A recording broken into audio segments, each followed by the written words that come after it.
Imagine you're in that car, a Datsun 160J GT.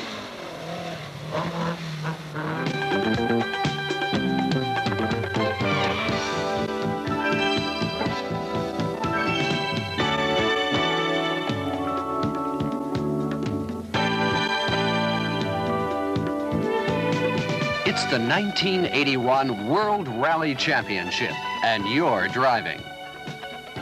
You're competing with the world's best rally drivers and leading car makes, all determined to make it to the top. It's tough.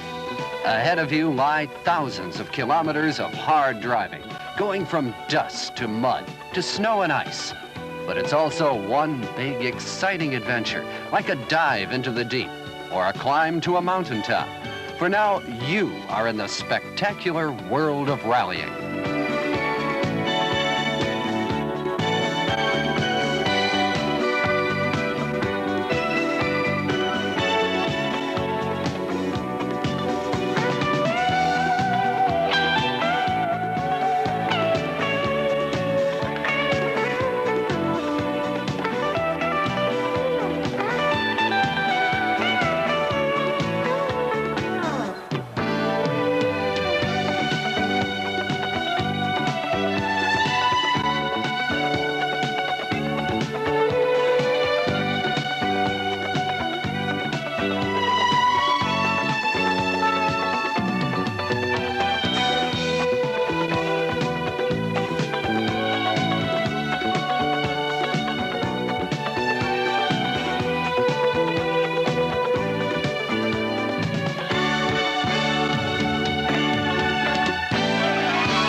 Portugal, from whose shores explorers once ventured forth to the New World. This is where you begin your own exploration of the rallying world, in the Portugal Rally.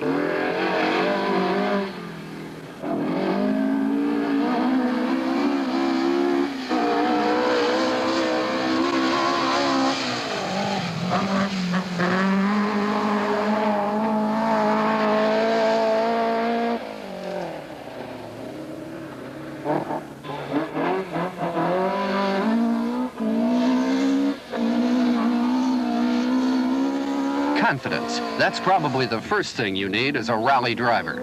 The belief that no matter what's going to turn up, you'll make it. So when you come to a special stage like this, where you have to battle it out on roads that could easily give you second thoughts about yourself, you're not going to give in to those second thoughts.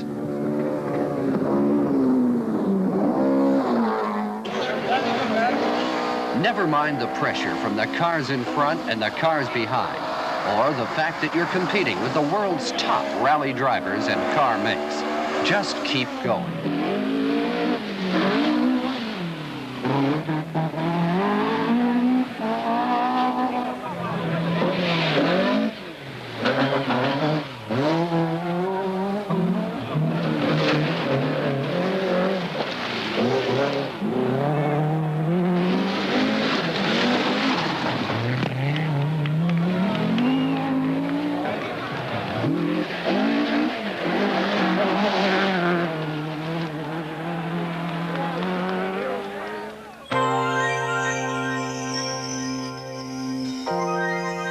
Fittingly, your next stop in the World Rally Championship takes you to the very birthplace of sportsmanship, Greece.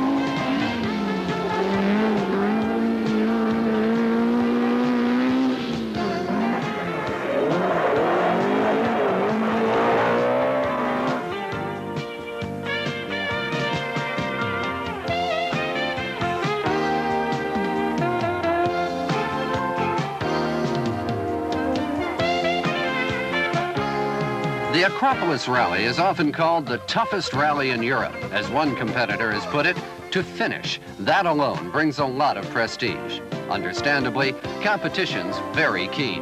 You have to contend with such talented and experienced drivers as Voldegaard, Allen, Mikkola, Frecklin, Toivonen, and Vatanen. It's not easy, but remember, confidence.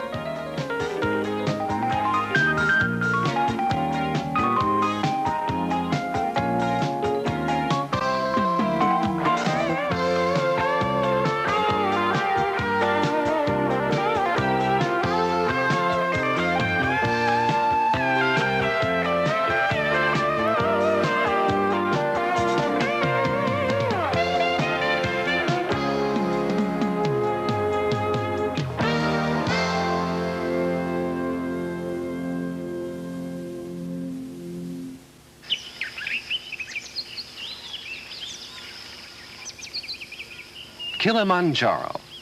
From the toughest rally in Europe, you're now in what's perhaps the toughest rally of them all, the Safari Rally in Kenya.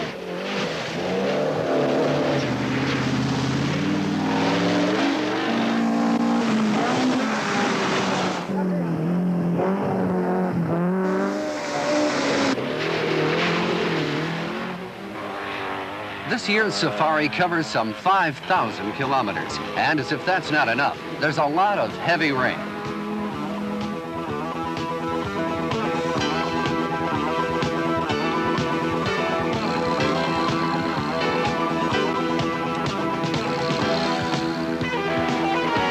Like such classic long-distance endurance events as the Alpine and Liège rallies, the Safari doesn't use special stages.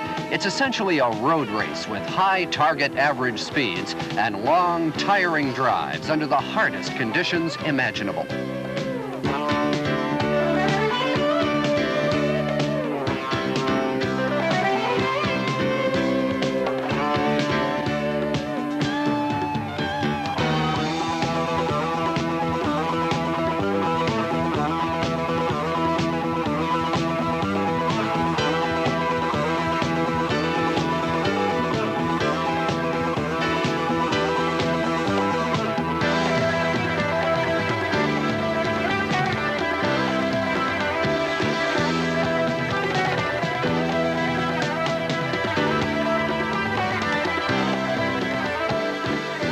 Because of its special demands, for years there was a saying that only a native driver could win the Safari. Indeed, not until the event's 20th year did a European finally succeed in breaking the myth. Here the cars fall prey to an incredible number of troubles.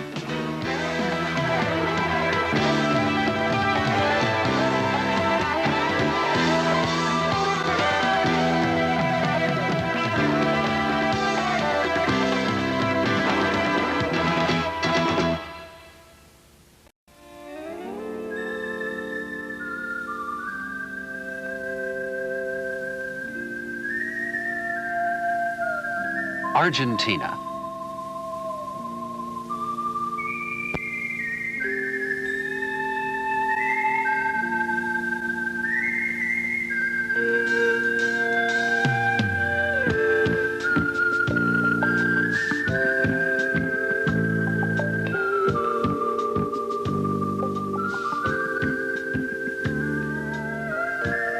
Up on the Andes for the Côte d'Azur Rally, with a vast expanse of land and sky around you. The question naturally arises, just what is a rally?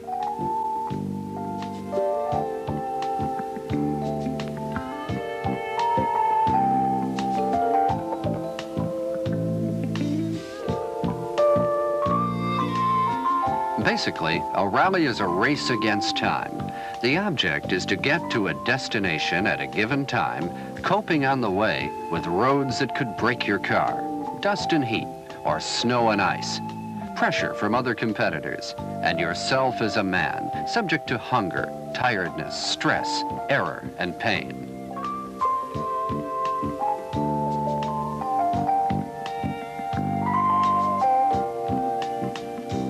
But it's actually impossible to give one complete definition of the sport. It has evolved so much, and in the beginning, the events weren't even called rallies. It was only at the first Monte Carlo rally in 1911 that the word rally was used for the first time.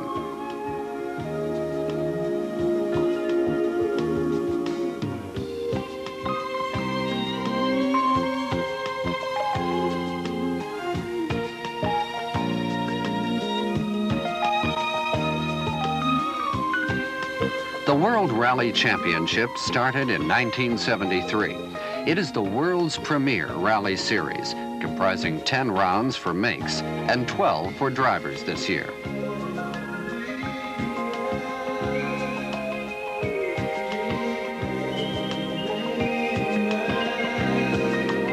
It's a very international event. The list of entries sometimes reads like a who's who in motoring, and it goes as far south as Argentina and as far north as Finland, where you now are for the Thousand Lakes Rally. Here you see just what a long way rallying has come since it began. While the world's first motoring competition in 1894 was won at an average speed of about 18 kilometers per hour, here drivers literally fly at over 120 kilometers per hour.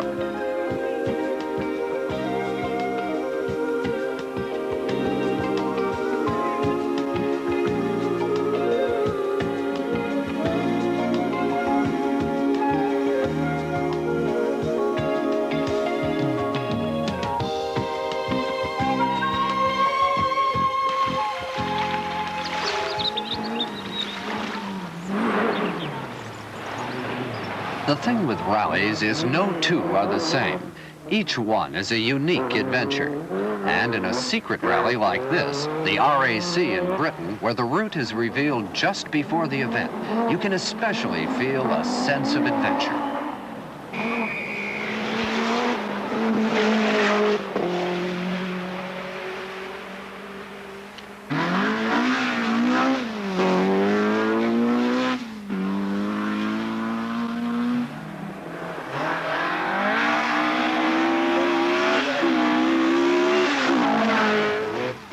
Adventure, challenge, those words sum up what rallying is really all about. So, in addition to skill, you need to have a rapport with your car, the resourcefulness to cope with all kinds of problems, the ability for quick thinking and instant decisions, and guts. With just you and your co-driver in the car, cut off from the rest of the world, traveling through an unfamiliar place, never knowing what lies beyond a bend or crest, fighting off tiredness while going as fast as you can. It takes a special spirit to do that.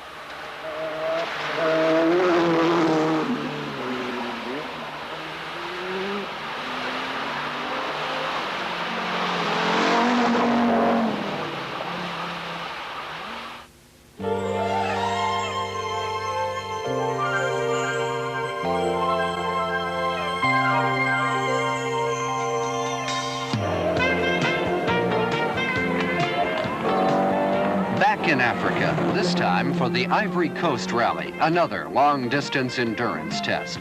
By now, you must wonder, why do people take up rallying?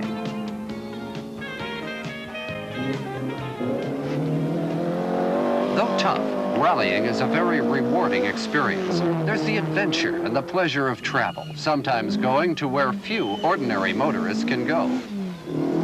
There's the camaraderie with your co-driver and with spectators even. There's the satisfaction of meeting challenges, and there's that exhilarating feeling when you make it to the finish, especially when you've made it just because you had refused to give up.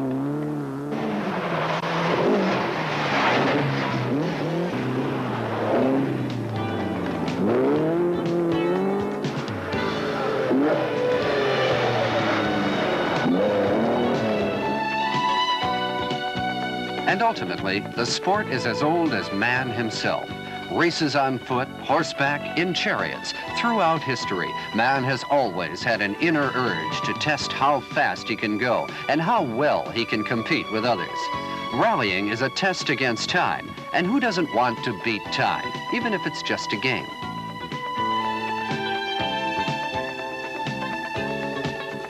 Next time you actually get into your Datsun, think about it. Someone, somewhere out there is rallying in a car of the very same make.